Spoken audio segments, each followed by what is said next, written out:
Bandiraɓe sehlaɓe heɗotoɓe radio Jowol Sare Jaam Hiire moon en garti hannde oɗo ñalawma altini hawri ko 7 lewru avril hitande ujunnaji 2025 habruji moon e ɗemgal Pulaar guidoɗen ko toon to États-Unis ono kanko Benjamin Netanyahu yettima ɗo en hannde États-Unis no fotti e kanko Donald Trump toon to Maison Blanche ɓe kalata koko fate e wiide makko kanko Benjamin Netanyahu réglude probléme tarif mo kanko Donald Trump ummin contre Israël kanko Benjamin Netanyahu wi wonde ko maɓe nannodiri kanko Donald Trump pour wonde ɗeɗo freji duwan ko fate commerce hakkude Israël e Amérique wona zéro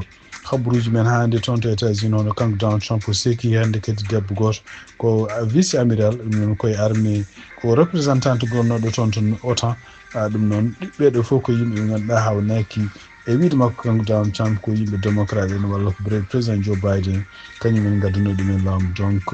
won démocrate en fuɗɗiɓe ñaññude ka ɗum haala habruji men international ma en dutto toon to Iran ene wayno ko tumnade ministre des affaires étrangères mo Iran hawnaki kamɓe États-Unis e kamɓe Iran maɓe pottu toon to Oman ñande aset garoɗo pour haalde ko fate programme nucléaire mo Iran habruji men international cakkitoɗen ko toon to Sénégal ɗum noon ko won médias sociaux ji dogoji ɗeɗo balɗe foof won groupe goto gonɗo toon to Sénégal taw ko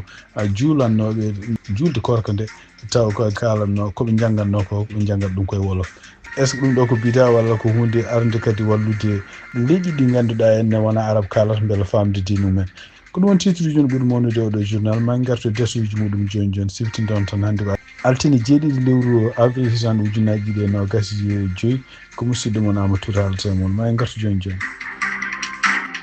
radio Jowol naade kaaleydi garda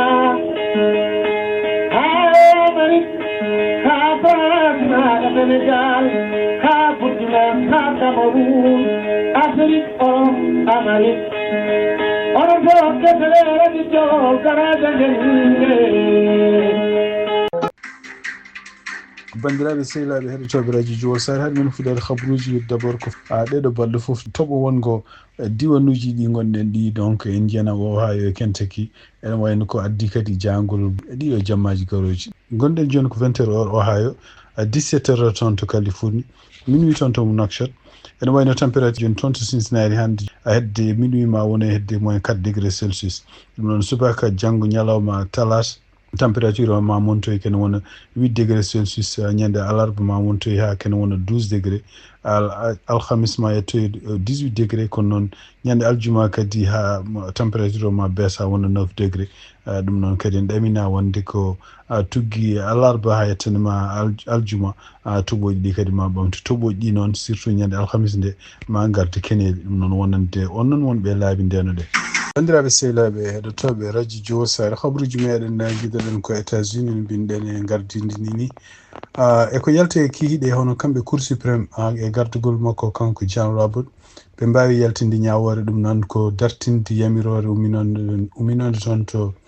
tribunal gonɗo less jamirnoɗo wonde ko minnade hande woni dernier délai pour oɗo nangganoɗo toon to Maryland itta toon déporta toon to El Salvador yo artiri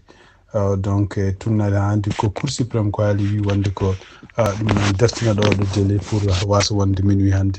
comme ça ha kamɓe Cour suprême ɓe mbawa ƴewde oɗo ka ɓe mbawa kadi haaldude avocat ji donc oɗo biyeteɗo Kilmar Armando Abrego Garcia kañum hoore mum ni jeeyaɗo toon to El Salvador kono noon gurnoɗo toon to Maryland déportaɗo ñande 15 lewru mars ene wayno ko kamɓe Cour suprême ɓe mbi wonde koye ɓe ɗamini hawnaki balɗe garoje ɗe henna ma kamɓe avocat ji oɗo en déportaɗo e kamɓe laamu ngu maɓe mbawa ƴewde hol peeje ɓe mbawi artude toon to Cour suprême donc tugnade kadi konnguɗi gommiɗi toon to département justice ɗum no ministére de la justice mbi wonde ko ɗum ɗo ko wiide wonde ko nawtaɗo déjà jaltina leydi ndi yo artira ɗum ko hunde nde meeɗani yiyede e ɗum ɗon kadi ko rokkude tribunal uji gonɗi less doole wonde ko kala ko laamu ngu waɗi eɓe mbawi dartinde ɗum ɗo fof noon ko hunde nde ganduɗa kanko Donald Trump caɗele ɗe o jogui oɗo saha joni sibabude fellidemo nawtude yimɓe itti ɗum ɗe leydi he taw ko yimɓe ko hayso ko immigration taw rawani tribunal waɗani ko wiyete hearing donc ha jomumen ganda holko woni ñawore men ha ɗumen nawtere ko wawi wonde fof en wayno ko tungnade hannde haralaɓe ko fati justice ko paami wonde ko e wayno ko cour suprême eɓe dokki kanko Donald Trump victoire wonde hutoro oɗo loi kutoronoɗo e hitande ujunere temedde ɗiɗi capanɗe jeenayi e jeetati loi mo mbiyata wonde ko kanko président mo Amérique o déclare wonde ko won yimɓe hoɓɓe wonɓe ɗo États-Unis ko wañɓe États-Unis mo yaltini ɗumen taw ndewani tribunal donc ko ɗum woni oɗo saha joni ko yimɓe hewɓe paami andaka noon cour suprême kamɓe holkoɓe jogori fewjude kono noon kam ene wayno ko déportation ngaji ɗi kanko Donald Trump ɗe waɗata omo nawa yimɓe taw ndewani tribunal uji walla ndewani ñawoya ko nene continue oɗo saha joni hande toon to États-Unis e habaruji jaltuɗi hannde hono kanko Donald Trump kadi ene wayno o seeki debbo goto kañum wonno en ɓurɗo wonde joguiɗo grade uji taw ko militaire uji américain ji toon to OTAN oɗon debbo noon e wayno koɓe mbiyata ko grade makko ko vice amiral Shoshana Chatfield o wiyete e ɗum ne wayno ko kanko wonnano jooɗiɗo toon to Amérique e tugnade haaluji e kanko sénateur jeeyaɗo toon to Rhode Island hono biyeteɗo sénateur Reid ceggol oɗo neɗɗo militaire ɓurɗo wonde gradé e militaire uji Amérique naaɓe ɗum ɗo ko hunde hersinide ko hunde mettude ko hunde kadi nde ala holko woni justification mum e wiide makko kadi kanko wi wonde deƴƴere hono sehilaɓe mabɓe walla wondi mabɓe républicain ji wonɓe toon to congrès ɗum ko hunde hulɓinide par ce que hay goto men haalata o wi e wiide makko kadi o wi nder ko wonani hay ɗebbi tati hono kanko président Donald Trump o seeki joni kene wona yimɓe sappo taw ko général uji grade uji men goni ko yimɓe kadi ɓurɓe jogade ko expérience taw ko ardiɓe militaire uji o wi ɗum noon kanko o wawa famde holko ɗum ɗo holno neɗɗo famirta ɗum ɗon holno neɗɗo jaɓa deƴƴude taw kanko président Trump continue wadde gueɗe ɗe ganduɗa battane mum jogorani moƴƴande pour armée Amérique kanko Chatfield ceekaɗo noon ne wayno ko o confirme noon pour poste makko mo wonno koye mois de décembre hitande ujunnaji ɗiɗi nogas tati tugnani hande ko CNN reporti ko rewto kañum horum idi reportude kaɗon haala e caggal département défense mo États-Unis e kamɓe maison blanche mbawani jabade kaɗon haala ha finalement hono kanko sénateur Reid jeeyaɗo toon to Rhode Island fuɗɗi saktude wonde ko Donald Trump seeki oɗo vice amiral hande habaruji men Amérique tugnade hande ko yalti toon to CNN yalti ɗum toon kadi to business news taw ko New York Times ɓe mbi wonde ko ene wayno ko fayre wonande Amérique naaɓe fof hande oɗo saha joni won ko prix ji ɗiɗo montoji économie kadi no jogori waade ɗum ɗo fof noon ko sibabude kanko Donald Trump politique mo jogui ko fate wadde impôt ji walla ɓeydude frais de douane wonande produit uji gummotoɗi caggal leydi ɗum noon ene wayno ko oɗo saha ko teskira ko billionnaire uji kewɗi ene jeeya hen yimɓe ardiɓe JP Morgan Chase hono kanko biyeteɗo Jamie Dimon ene jeeya hen kadi Stanley Druckenmiller on kañum ene wayno kañum horum jogui Duken's Family Office mbaɗo investissement pour kalisaji ko wayno Ken Fisher on ko kañum woni Fisher investissement ɗiɗo ko compagnie ji ene wayno investisseur ji kalisaji e nder compagnie ji Amérique ko jiida kadi e goɗɗo Bill Ackman ko sipportunoɗo Trump ni e woteji hitande ujunnaji ɗi nogas nayyi e ko jiida e woɗɓe ɓe indi men jaltani puɗɗima ɓen déjà windudemo kanko Donald Trump lettere wiide wonde ko économie o ɗo fayi ɗo joni ene wayno ko wona signe moƴƴo kono noon kanko Donald Trump omo continue ha hande wiide wonde ko politique mo waɗata o hay sinno américain ji ne kuuli kanko mo andi ɗum ɗo koko jogori wonande intérêt Amérique kono noon ko teskira tan ene wayno ko ɗeɗo balɗe jeegom walla jeeɗiɗi ɓennuɗi ko fate en marché kala to kalisaji jeeyete ɗum ɗo ko mbiyata stock ene wayno ko valeur uji États-Unis koko continue yaade less hay soko ɗum ɗo fof ko noon kanko nani ɗum kanko Donald Trump omon continue hande wiide wonde ko peeje ɗo waɗaɗe hen e ɓeydude frais de douane e leyɗele aduna ɗe fof ko continue o wadde ɗum ɗum ɗo kadi ko hunde nde ganduɗa hen non seulement e nder leydi he fuɗɗima yiyede caɗele mum kono noon caggal leydi he aussi kala compagnie ji américain ji gonɗo toon dépendinoɗe e ko ummoto toon taw ko caggal leydi ko wayno fewnoɓe autoji ko wayno produit ji ko ñamete fuɗɗima yiyede battane muɗum kabaruji e ɗemgal Pulaar e radio Jawol Sare habaruji men toon to maison blanche hono kanko Donald Trump o foti hande hono Benjamin Netanyahu premier ministre mo Israel ɗum noon ko garɗo yillade mo ɗeɗo balɗe pour ƴewde kañum hoore mum diskidde ko fate tarife kalete ɗo ƴewde kadi haalde hono kanko Donald Trump e fewjide makko peeje ko fate nanodira walla kaldigal jogorgal wadde toon to Oman yande aset garoɗo en tugnaɗe hannde ko yalti one wayno ko kanko Donald Trump o haali o rentini e Iran o wi wonde so tawi tan kaldigal ngal yarani no foti yarude ene wayno ko Iran an kadi ala chance ko ɓe yanoɓe muɗum ko hunde oɗo sa joni addunde fayre wonande kisal international saabu tinama balɗe ɓennuɗe en hono kamɓe Iran e kamɓe Russie e kamɓe Chine eɓe ndendi combaji e maayo ko laaɗe maɓɓe kamɓe Russie e chinois ene gari toon to diwan frontiére uji Iran eɓe mbadde combaji taw combaji gajat hakkude militaire uji maɓɓe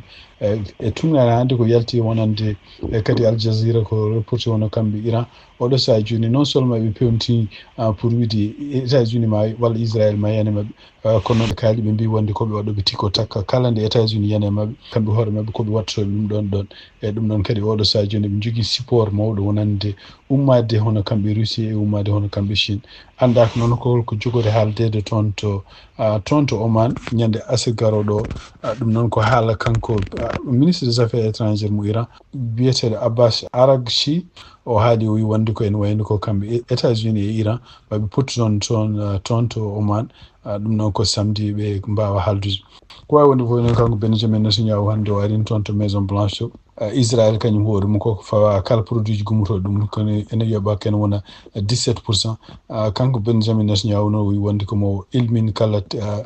frais ji douane gonɗe hakkude États-Unis e maɓɓe kamɓe Israël ɗum noon kadi ko hunde nde ganduɗa wawde walludeɓe kamɓe Israël e kamɓe États-Unis ɓe mbawa commerce gonɗo hakkude maɓɓe beele ne yaara yeeso ɗum noon ko siftinde on tan e oɗo sa joni hono communauté européenne wi wonde ko kañum hoore mum ene paari haaldude e États-Unis pour ustude caɗele ko fati e ɗeɗo frais de douane kalateɗe beele ɗeɗo frais de douane ne gona zéro ko ɗum ɗo fof kadi ko sibabude hono kanko premier ministre mo Finlande o ari no weekend ɓennuɗo toon to Mar-a-Lago o fotini Donald Trump ko kanko wino wonde ko alay saago leyɗele Europe ɗe mbawa andude hol intérêt gonɗo e yidde haaldude États-Unis wadde négocier États-Unis ko fati oɗo guerre mo mbiyata guerre tarif mo kanko Donald Trump ko ummini hannde Al Jazeera ko haali kaldigal hakkude kamɓe États-Unis e kamɓe Iran koko fati surtout programme nucléaire mo kamɓe Iran moɓe jogino huɓoy oɗon programme militaire nucléaire ene wayno ko kamɓe koɓe dartinoɓe ɗum gila kanko Donald Trump manda makko gadano ene wayno ko e manda président Joe Biden ɓe jaɓani artirde ka ɗon haala donc kanko Donald Trump ene wayno ko yiɗi ko kaɗon haala ko fate programme mo Iran jogui o haala mum haalte e kadi kala ko Iran joguino ko fate nucléaire programme mum dartine ɗum noon ko hunde nde ganduɗa Iran kañum hoore mum yiiɗa ka ɗum haale oɗo sa joni ene wayni ko ɗum ɗon fuɗɗima haalde haalluji sibabude kanko Donald Trump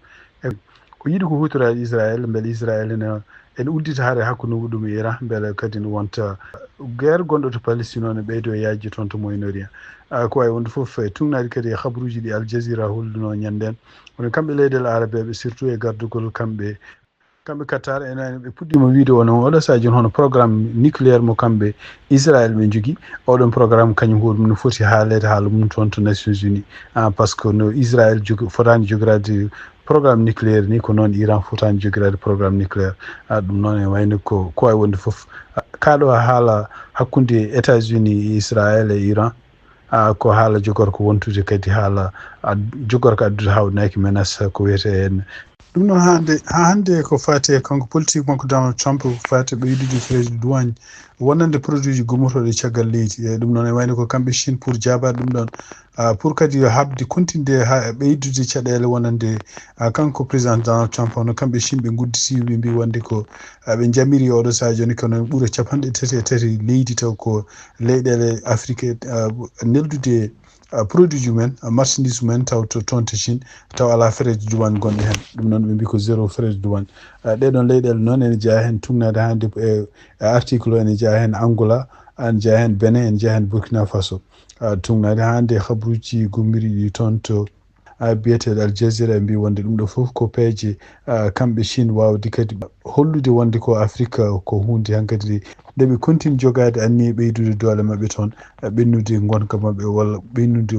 wallude liggodirde e leyɗele Afrique ɗum ɗo fof kadi kono noon ko fama tan ko ɗum ɗo fof ko continde habtade hono kamɓe États-Unis habde kala États-Unis ɗo ganduɗa ɗo dominno en heftude place muɗum surtout ene tawde kanko Donald Trump mo continue insistide wonde tarif mo waɗata o henne ko continue waɗa toon to Afrique du Sud yiyama hono neɗɗo goto ko activiste kadi ko pro palestine naji omo joguino kanko hoore makko drapeau ji ɗum ɗon omo seppanno yeeso compagnie goto compagnie miñ oɗon compagnie taw kañum wuuro mum en itta minerai ko mbiyata kool enen nelda ɗum toon to Israël e nder ko hawni hen caggal nde seppoji ɗi continue hono goto e yimɓe ganduɗa ardiɓe oɗon compagnie kañumen koyemen jalti potte makko boowal pour heɗade ko haalata ko ko ɗum ɗo fof noon ko hollude wonde ko oɗo saaha joni hono kamɓe Afrique du Sud ɓene continue hande kamɓene jabde wonde ko kala ko woni intérêt ji Israël surtout ene tawi ko kamɓe Afrique du Sud tan mbawno défendude hono complainte baɗanoɗo toon contre Israël naaɓe sibabude jangol Israël toon to Gaza ngol ene wayno ko oɗo proteste kadi ma ɓeydu caɗele ma ɓeydu kadi uure wonde hakkude oɗo saaha joni Israël e kamɓe Afrique du Sud sibabude wonde hay sibabude wonde ko Afrique du Sud en jaɓa yimɓe seppoɓe contre intérêt ji Israël toon to leydi mumen habaruji men international hande toon to ko République démocratique de Congo tungnaɗe hande habaruji gomiriɗe toon to Al Jazeera no radio France international repousse e wani ko sibabude toɓoji bannoɗi toon ɓeɗo balɗe tati ɓennuɗi waɗi ken wona ken ɓuurano gas ɗiɗo neɗɗo maayi toon ɗum noon ɗiɗon toɓoji taw kam gaddi bamiji surtout capital maɓɓe Kinshasa toɓoji ɗi kadi sibabude ndiyam ɗam no wawi hewde ni bonni galleji bonni kadi kala laabi mawɗi godnoɗi donc oɗo saaha joni ko lima tan anda tan keno wona ken ɓuura no gas ɗiɗo neɗɗo maayi sibabude ɗiɗon toɓoji habruji men international cakkitorɗen ko toon to Sénégal e tungnade ko dogata ɗeɗo balɗe fof e médias sociaux ji ko toon to Sénégal yiyama ɗum noon ko balballo julɗi korko ɗe hono kamɓe groupe goto ene woni toon to Sénégal ene taw kadi ko ɓurniɓe ko comci daneji enen juula ko noon kalata janggata ko ɗemgal wolof ɗum ɗon noon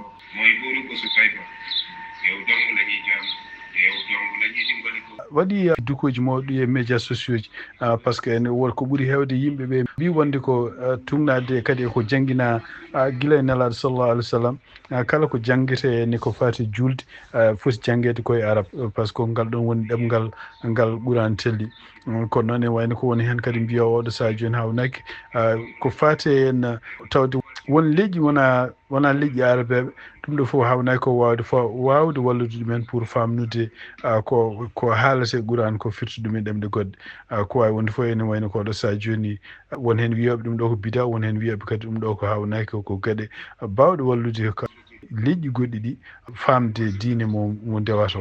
o ko wawi wonde fof hay sinde wonde ko imameɓe won puɗɗiɓe déjà miccade ƴewde holko poti haalde ka ɗon haala ene wayno ko ala taw caɗele baɗɗe wonande ɓeɗo yiyaɓe ne jangga ɗum ɗon par ce que constitution toon to Sénégal e article muɗum jeetati ene yamiri wonde ko kala ko wiyete culte ene yamira yo taw kadi ene respecte ko wiyete ordre public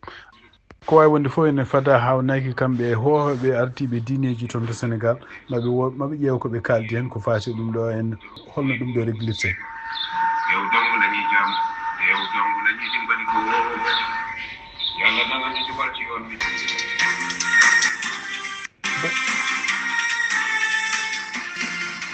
bandiraɓe sehlaɓe heɗotoɓe radio Jowol Sahel ko ɗum woni komin jogonnoone habaruji e ɗemgal Pulaar e oɗo ñalawma hande altini ha woni ko 7 lewru avril hitande ujunnaji ɗiɗi e nogas e joyyi yen mbaali jaam ha janggo koye ɗon jarama